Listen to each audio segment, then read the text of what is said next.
Hi all, അസ്സലാമലൈക്കും. Welcome back to Silna's kitchen. ഇന്നത്തെ recipe ഒരു അടിപൊളി ടേസ്റ്റി ആയിട്ടുള്ള ഒരു വെറൈറ്റി ആയിട്ടുള്ള ബ്രേക്ക്ഫാസ്റ്റ് ആയിട്ടും സ്നാക്സ് ആയിട്ടും കഴിക്കാൻ പറ്റുന്ന ഒരു അടിപൊളി റെസിപ്പിയാണ്.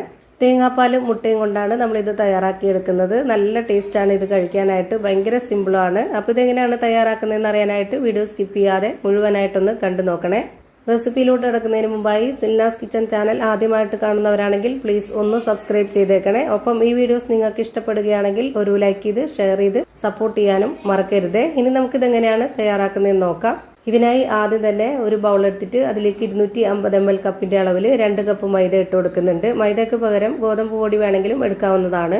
ഇങ്ങനെ ചെയ്യുമ്പോൾ മൈദയിൽ ചെയ്യുമ്പോൾ തന്നെയാണ് ഭയങ്കര ടേസ്റ്റ് ആയിട്ട് കിട്ടുന്നത്. അപ്പോൾ ഇതിലേക്ക് ഇനി ഒഴിച്ചു കൊടുക്കേണ്ടത് 1/2 കപ്പ് അളവിൽ തേങ്ങാപ്പാലാണ്. നല്ല കട്ടിയായിട്ടുള്ള തേങ്ങാപ്പാൽ ഒഴിച്ചു കൊടുക്കാം. 250 ml കപ്പിന്റെ അളവിൽ 1/2 കപ്പ് തേങ്ങാപ്പാൽ ഒഴിച്ചു കൊടുത്തിട്ടുണ്ട്.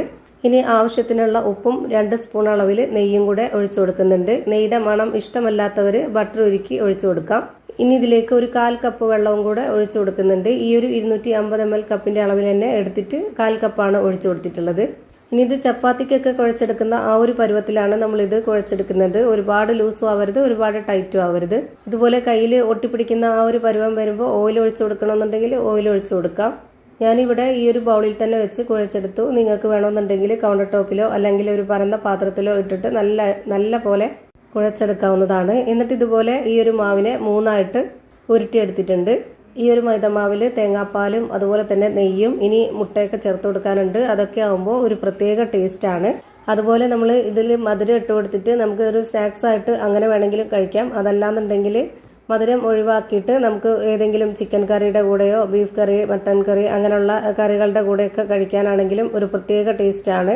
ഇപ്പോൾ ഞാനിതുപോലെ ഒരു ബോളിലേക്ക് കുറച്ച് പൊടി ഇട്ട് കൊടുത്തതിന് ശേഷം അതിലേക്ക് നമ്മൾ ബോളാക്കി വെച്ചിട്ടുള്ള ഒരു മാവ് എടുത്തിട്ട് ഇതുപോലെ ഒന്ന് നന്നായിട്ട് പരത്തിയെടുക്കുന്നുണ്ട്. ഇതിന് പ്രത്യേകിച്ച് ആകൃതിയോ ഷേപ്പോ ഒന്നും വേണമെന്നില്ല. ഇതുപോലെ നന്നായിട്ടൊന്ന് പരത്തിയെടുക്കുക. ഒരുപാട് വലിച്ച് പരത്തിയെടുക്കരുത്. എന്നിട്ട് വേണമെന്നുണ്ടെങ്കിൽ നമുക്ക് കറക്റ്റ് ഒരു ഷേപ്പിൽ കിട്ടാനായിട്ട് ഇതുപോലെ ഏതെങ്കിലും ഒരു അടപ്പ് വെച്ചിട്ടൊന്ന് കട്ട് ചെയ്തിട്ട് എടുക്കാവുന്നതാണ്. ഈ ഒരു വലിപ്പത്തിൽ തന്നെ ചെയ്യണമെന്നില്ല. കുറച്ചുകൂടെ ചെറുതായിരിക്കണമെങ്കിൽ അങ്ങനെ ആ ഒരു അടപ്പ് വെച്ചിട്ട് കട്ട് ചെയ്തെടുക്കാം. അതല്ല കുറച്ചുകൂടെ വലിപ്പത്തിൽ വേണമെങ്കിൽ അങ്ങനെയും ചെയ്യാം. ഇനി ഇതുപോലെ ഒരു ചെറിയ ബൗളിൽ ഒരു മുട്ട പൊട്ടിച്ചൊഴിച്ചതിന് ശേഷം അതൊന്ന് വിസ്ക് വെച്ചിട്ട് നന്നായിട്ടൊന്ന് ഇളക്കി കൊടുത്തിട്ടുള്ളതാണ്. അത് നമുക്ക് ഓരോ മാവിന്റെയും ഇതുപോലെ നടുഭാഗത്തായിട്ട് കുറച്ചൊന്ന് നമുക്ക് പുരട്ടി കൊടുക്കണം. എന്നിട്ട് ആ ഒരു മുട്ട പുരട്ടിയിട്ടുള്ള ആ ഒരു ഭാഗത്തായിട്ട് കുറച്ച് പഞ്ചസാര ഇട്ട് കൊടുക്കാം. ഞാനിതിൽ ഒരുപാടൊന്നും ഇട്ട് കൊടുക്കുന്നില്ല. ആ ഒരു മുട്ട പുരട്ടിയെടുത്ത് മാത്രം ഇത്തിരി പഞ്ചസാര ഇട്ട് കൊടുക്കുന്നുണ്ട്. ചെറിയൊരു ലൈറ്റ് ആയിട്ടുള്ള ഒരു മധുരമാണ് നമുക്കിതിൽ ആവശ്യം. നമുക്ക് ഈ ഒരു പഞ്ചസാരയ്ക്ക് പകരം ശർക്കര പൊടിച്ചത് ഇട്ട് കൊടുക്കണമെന്നുണ്ടെങ്കിൽ അങ്ങനെയും ചെയ്യാം. എന്നിട്ട് ഇതുപോലെ അടുത്ത ഒരെണ്ണം എടുത്തിട്ട് ഇതിൻ്റെ മുകളിലേക്കായിട്ട് ഇട്ട് കൊടുത്തിട്ട് ഇങ്ങനെ വക്ക് മൊത്തം നന്നായിട്ടൊന്ന് ഒട്ടിച്ചു കൊടുക്കുക. ഇതുപോലെ ഓരോന്നും ചെയ്ത് മാറ്റുന്നുണ്ട്. നല്ല ടേസ്റ്റാണ് ഇത് ചെയ്തെടുത്തിട്ട് കഴിക്കാനായിട്ട്.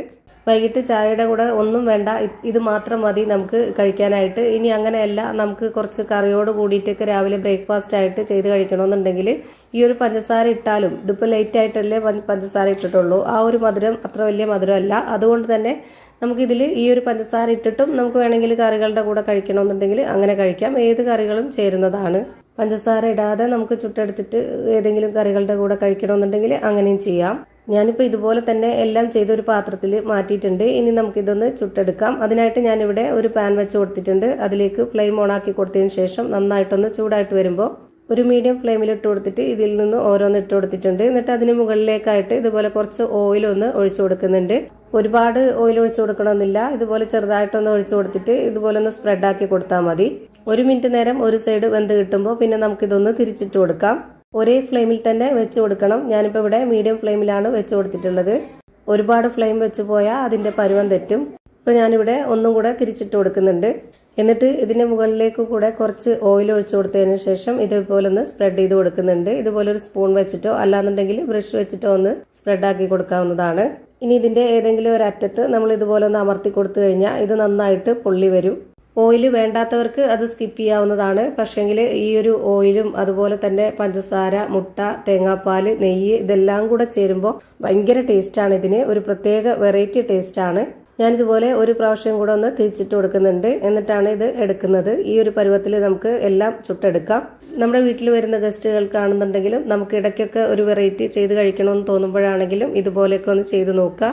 കുട്ടികൾക്കാണെങ്കിലും വലിയവർക്കാണെങ്കിലും ഒരുപോലെ ഇഷ്ടാവും.